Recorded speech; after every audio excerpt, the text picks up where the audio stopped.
What is going on, everybody? My name is Conor and Lorraine. Welcome back to another episode of the Heroes for Hire podcast. We are back again talking one comic book character, as we do every single week. We talk to good points and their bad points, and we generally just give you a bit of a rundown of everything to do with that character. I am joined as always by my best man, Mr. Sean. Me and Sean, how's it going? I'm good, Connor. Don't worry, everyone. The show you want to listen to, Secret Wars, will be back next everyone, week. I've been getting messages, hate messages. Why are you telling Sean he can't work another week? Because Hero Zero is obviously the show where we do the one comic book character, but Sean at this point is right smack bang in the middle of a full-on Marvel storyline called Secret Wars from 1984, not to be mixed up with the other one from 2015, which we've also covered last year. Yes, and which we henceforth refer to as the good one. So we're covering the bad one. So every second week, Sean does up a full report of, and we're on, I think, issue 5 or 6. It'll be issue 4, 5, and 6 coming up next week. But in between that, what I decided, Sean, was people needed mediocrity. People needed... they don't want to know about cool, interesting story, Marvel-wide stories. What you want to know is about a random comic book character that I remember from when I was young. Honestly, bit of a palate cleanser. It'll be quite nice. And as with all Hero Zeros, if you haven't heard of the character, absolutely great. That's the point of the show. Maybe you'll be interested and you'll want to go back and check out some more of their work. But, Sean, I think what's important here, by the way, this one was recommended by one of our patrons, Callum. And he recommended it a few weeks ago and I said, that's a good idea. And then we had the whole, you didn't record for like a month. So then... what happened? There were a few deaths. Yada yada. But now we're back, and I decided now was the time to do it. But if this is your first episode, you don't have to do anything. Just chill out. But if it's your second or above, we'd really appreciate 5 stars, a like, a follow, a share. Whatever way you could support the show, that would really help us out. We're going for 200 5-star reviews on Spotify before the summer solstice. So getting pretty close. It's coming up there. It's coming up there, folks. And if we don't hit it, I'm sure there's some ridiculous punishment he has in mind for me. Yeah, if we don't hit it, there's going to be more funerals. Oh, God. Guys, please. I have his family in a room. I can't buy any more rounds of drinks, please. Just me, your parents tied to a pole. Just like, no, it's Batman. They're tied to like a barrel full of fuel. And I'm like, you got 197. Sorry. I'm like, that's pretty good though, right? Not 200 though. But look, also we have a Patreon that you can support us over there, and every single month you get a brand new movie review, that you get bonus content and extra episodes and all that good stuff. And it is our 2 birthday months, May and June. So every other month of the year the patrons get to decide what movie we review, but for 2 months of the year me and Sean get to choose, and we get to be May's movie of the month is going to be The Nice Guys. A fine Ryan Gosling, Russell Crowe. I'm just going to continuously doing Ryan Gosling joints every year. It's just Ryan Gosling, mate. That's all we're doing. But so that's all to look forward to over there, Sean. But now it's time to get into some Hero Zeros, and I'm going to be talking about a character from Superman comic books. Came around 2001 in Action Comics 775, created by Joe Kelly. And his name is Manchester Black. Have you heard of him? Manchester Black? I have not heard of this. It's going to be interesting because Manchester Black is a very sad character. Keep talking. Oh, it's depressing, but we're going to go for it. Very sunny day Friday. Outside, It's a bank holiday in Ireland. We're happy. Time to bring the mood down. Right? So Manchester Black holds a very distinct place in DC's history, as he and his team of superheroes, he was a part of a team called the Elite, were meant as a commentary on the Authority. And they're normally depicted the Justice League as they were the Justice League operating without any restraint, saving the world and exerting godlike powers in a brutal and effective way. They're the Punisher, but they're a full team of Superman Punishers. Right, but they're objectively good? Objectively, yes. The bad guys will not do any more crime. Yeah, they're not getting back up. Their arms and legs... Right intention, wrong Their move. arms and legs are no longer attached to their body. That's results. Crime is down. Crime is down. Tubs are down too.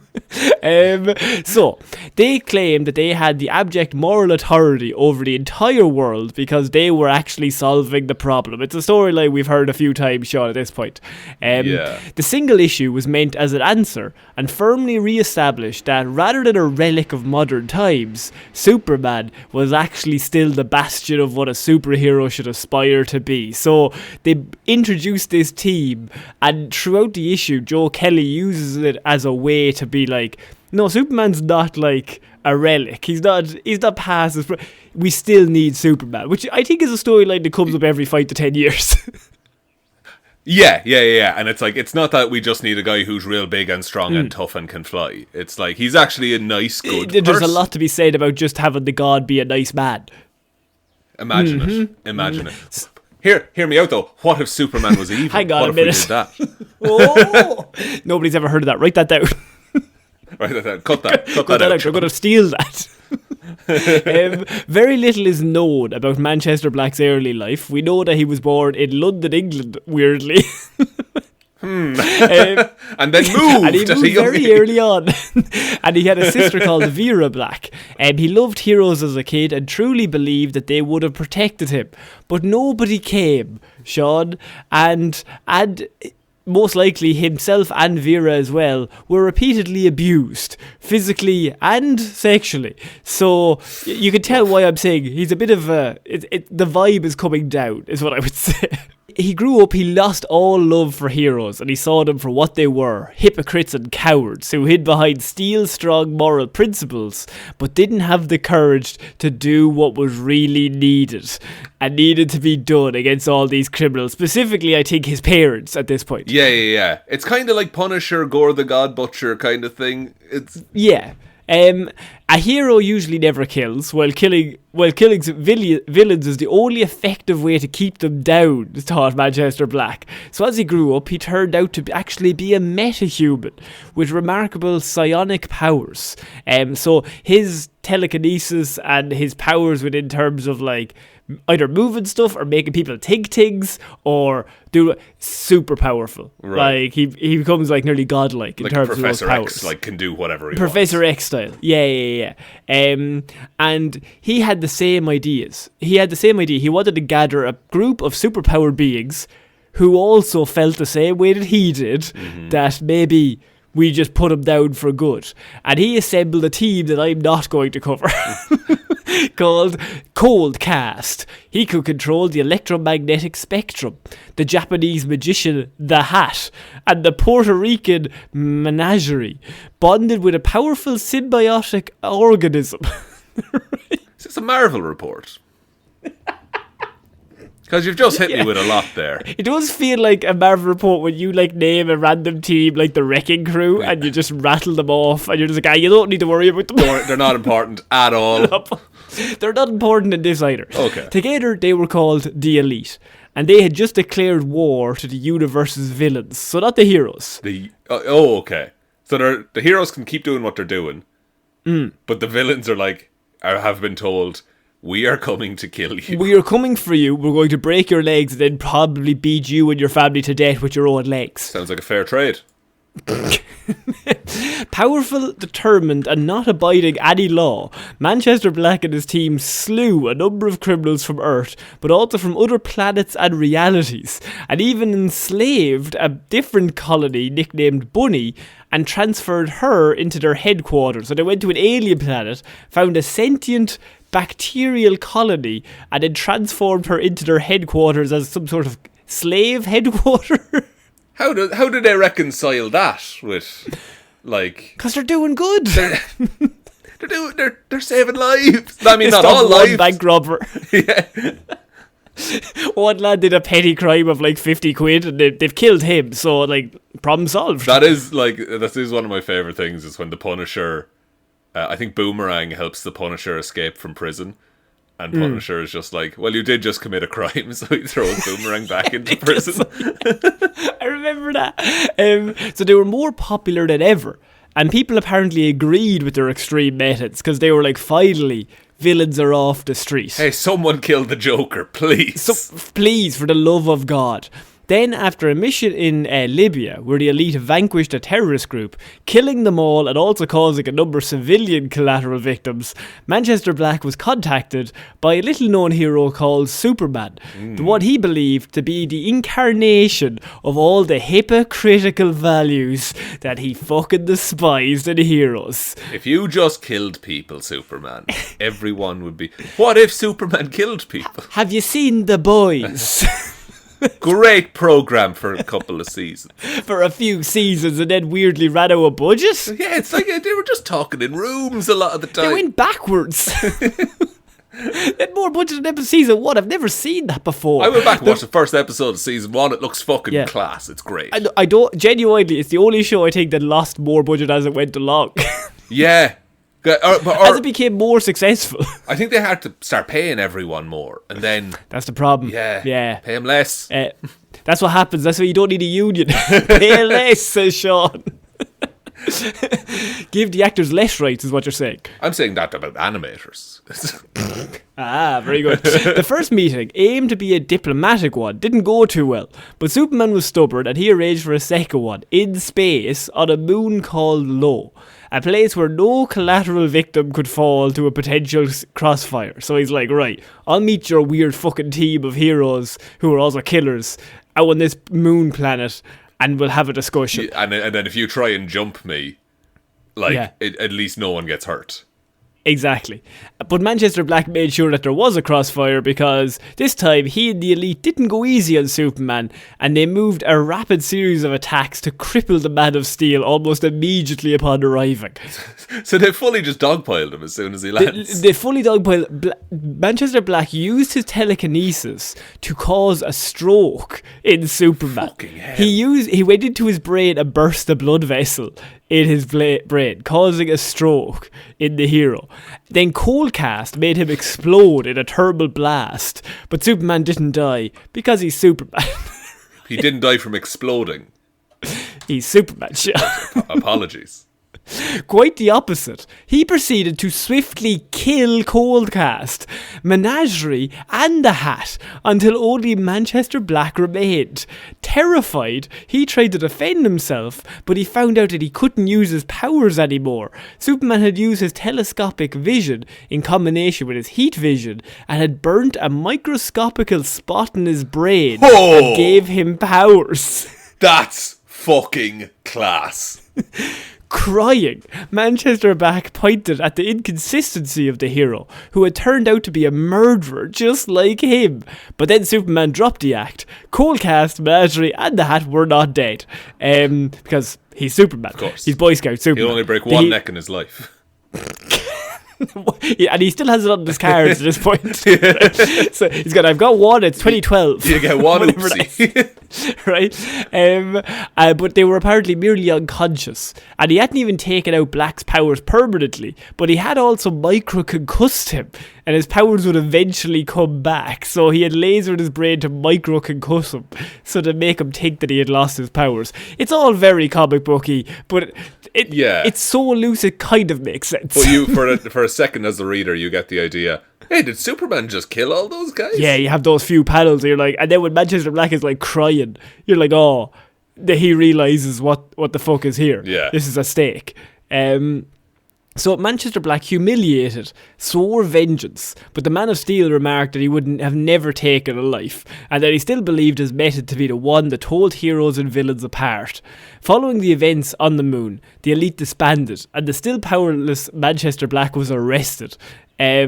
So he had now basically decided he had zoned in on one hero. Right? He's no longer killing villains. He's got one enemy. Superman. He's going to kill Superman, right? So he had more important things to do. He had to find a way to make Superman take his own life, or take somebody's life. Yeah. Either kill someone, take his own life, or kill Manchester Black's life. He just wants somebody to be dead at the hands of Superman. Or Superman to die on his own. Yes. Yes.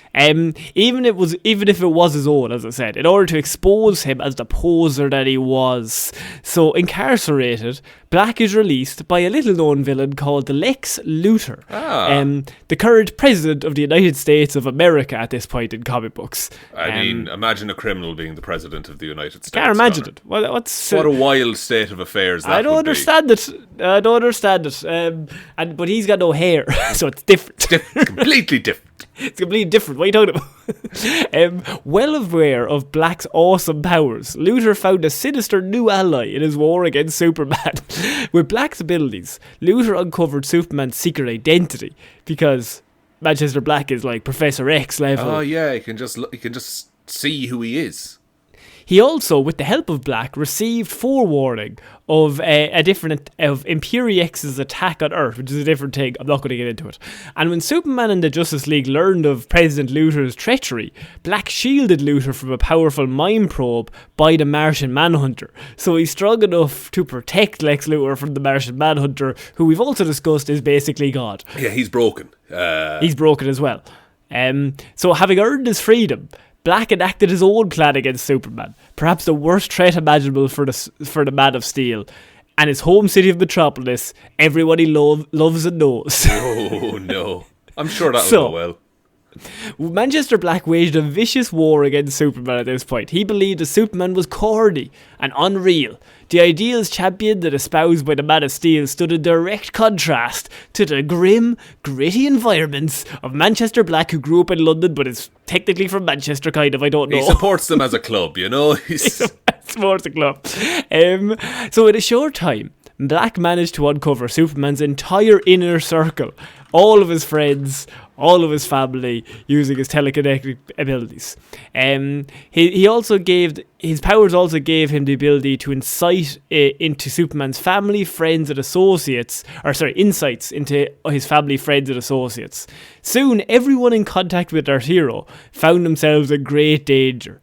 So, from America, the world, and beyond, supervillains converged on Superman's private life because Manchester Black then revealed this information to everybody. Oh, I'm curious how this gets written out of comics.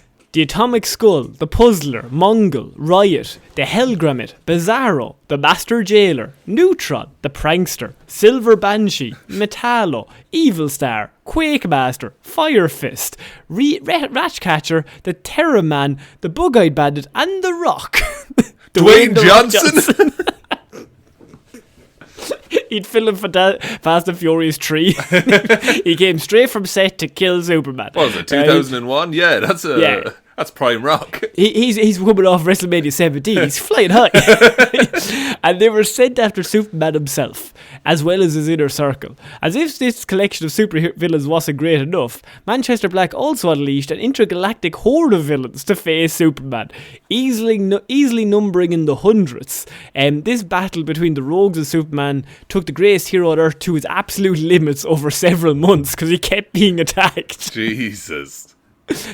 just set upon from all angles. He just dogpiled constantly.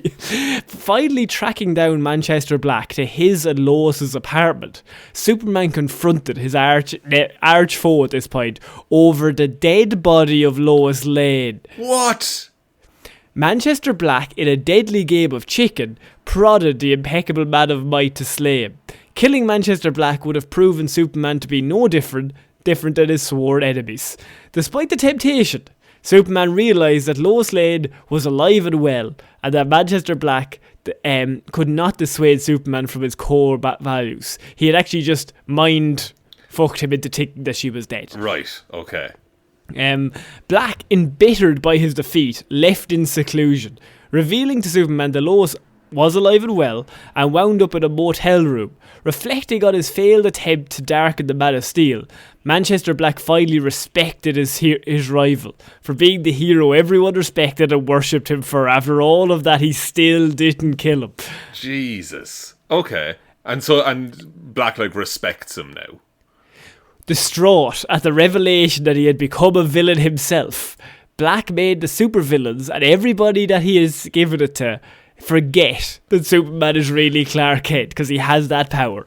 He didn't have to make a deal with the devil and give up He his did not. relationship with Lois Lane. He is that powerful that he can just make all of them forget. Wow. And what happens to him then? And then he uses telekinetic powers to take his own life. Oh! Okay, right. Okay. It was a swift run. He came in, he burned bright, and then he went away. And then they realised, we can't have this lad kicking around. I think they realised this guy is Professor X. The ultimate Professor Xing.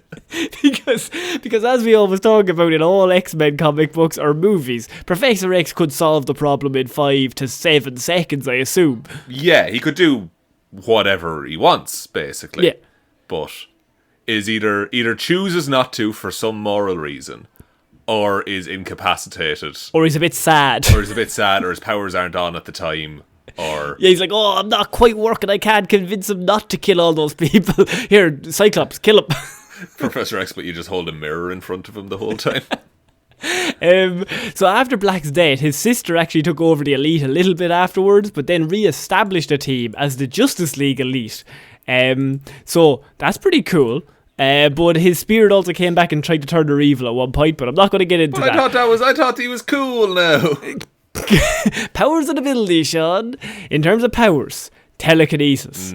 Manchester Black is an incredibly gifted telekinetic and was capable of amazingly precise use of all of his telekinesis. He was able to give Superman the equivalent of a stroke, for example, by pinching blood vessels in his brain.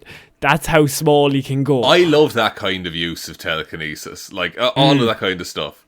Like anytime, like there's like I don't know if you watched The Last Airbender. But I was going to talk about Misfits, but you do Last Airbender first. It's similar concept. Please. Last Airbender, there's water benders. And then there's one really hardcore scene where she's just like, your blood is mostly water. And starts fucking controlling people. It's great. The bit in Misfits is the guy that... Misfits is a show where everyone gets superpowers or whatever, and I'd recommend it. But there's a guy who gets powers that he has the ability to control milk or dairy. He can control dairy. He's a dairymancer. He's the dairymancer, and everyone's laughing at him because like that's a shit fucking power. And then somebody threatens him, and then he's like, "Oh, you had cereal for breakfast." Yeah. And he then just like uses the milk that's in their body to suffocate to suffocate them and just kills them from the inside. Isn't like the crux of that is like he hosts a big party and there's like a cheese board and everything like that. And then somebody has cheese and he uses that to kill someone as well. Yeah, and then I think it's Curtis is like, I'm lactose intolerant. So he also has flight, he has a force field, he has telepathy, so he can read and manipulate the minds of others and even higher order animals. He was skilled enough to block the mental probes of Martian Manhunter at one point, and he's also managed to control entire groups of supervillains with immediate ease. That's crazy. You can understand why they killed him off. Yeah, that might be one of the most powerful telepaths in comics. Yeah. Like, I think he burned really bright, and then they realised how, like, comic breaking he is. Yeah, and we're like, get rid of this guy. But first of all, make everyone forget Superman is Clark Kent. Exactly. So there's telepathic communication, illusion casting, mind control, psionic blasts, and his one weakness, smoking. Hey, it was 2001. It was still kind of cool. It was cool. It was cool. Could you still smoke inside in 2001? I think you could. Yes, you could, yes. Yeah. Those were the days. I don't think that came into like 2007 or something. Jesus. Yeah. It used to be great because I grew up in bars as a kid. And it's just like, you don't have to tell me twice. The smoking in the air was crazy. You couldn't see anything. You'd go out and then you'd come home and your clothes just fucking stunk. Yeah. Yeah, a child coming home and being like it's like 9 p.m. and it's like, why do you smell like Marlboro Reds? Full of chocolate and crisps. Oh, just high off your arse on Coke. Not the other one. No, not that one. Cola. Coca-Cola. So that's my report on Manchester Black, Sean. Very, very cool character, and thanks for Callum to sending that in to us. Mm-hmm, absolutely. Would you like me to take us out, Connor? Yeah, sure, why not? Thank you everyone for listening to this episode of Hero or Zero. We will be back on Monday with an episode of the Heroes for Hire podcast, and next week with another episode of the show. Big thank you to everyone over on Patreon who supports us. They're the reason that this show is ad-free, and we hope you enjoy the Nice Guys review. that is out as you're listening to this episode. I believe it's uploaded. Yeah, head on over there if you want to support us. Price of a coffee a month. All the socials are linked below, but the best way you can ever help with the show is to tell one human being that we exist. Just a one, please. And I think that's about it, Conor. I think so. So I've been Conor Lawler. Sean Neal. I shall see you all next week, guys. Bye. Bye.